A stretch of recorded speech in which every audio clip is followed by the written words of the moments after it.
When I was 7, I went to the ball school down here in South Norwood, and there were 6 grades. And from there, we went to the junior high, was 7, 8, and 9, and that is where across from where the Civic was, where they're building the hospital. That was the sports center for medicine now, was our junior high. And then we went up to the senior high, which has changed dramatically. Let me tell you about an incredible 101-year-old lady living in Norwood. Can you believe she graduated in 1941? That's right, she's seen it all. World War II, the rise of rock and roll, and the invention of the internet. I mean, this woman is basically a living history book who has watched Norwood become Norwood. Oh, there have been many, many changes.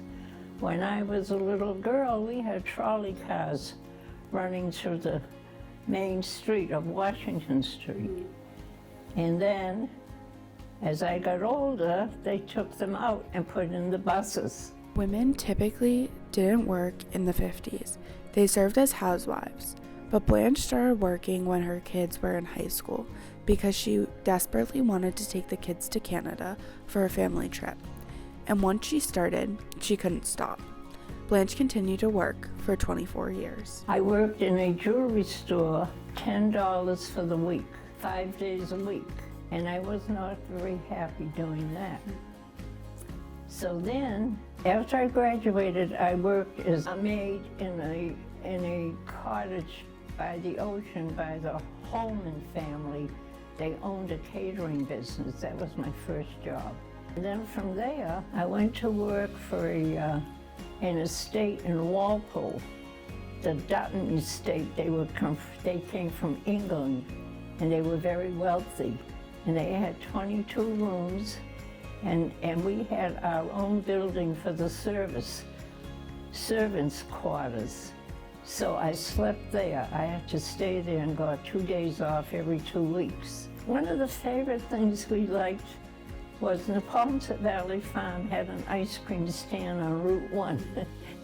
And in the evening, believe it or not, nobody had the cars like you have today. The street would be filled with people walking down to the highway. They were on the highway for ice cream.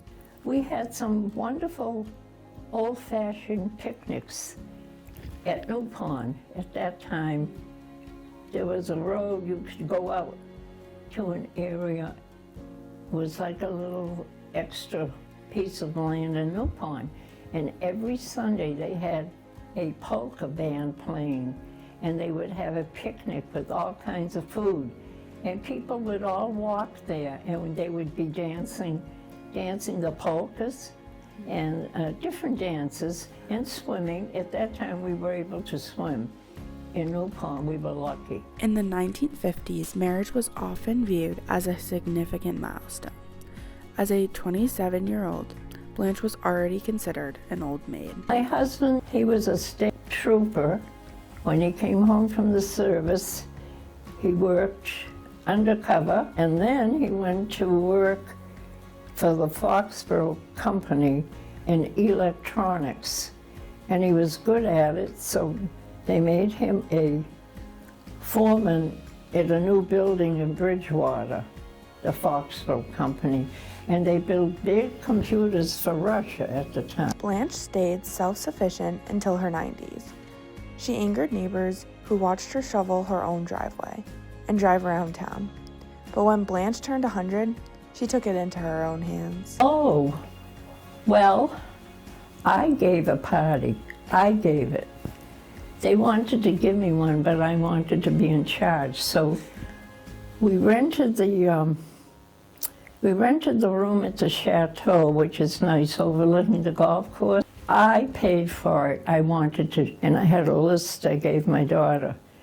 So I invited everybody that was still alive, because most of my personal friends are dead.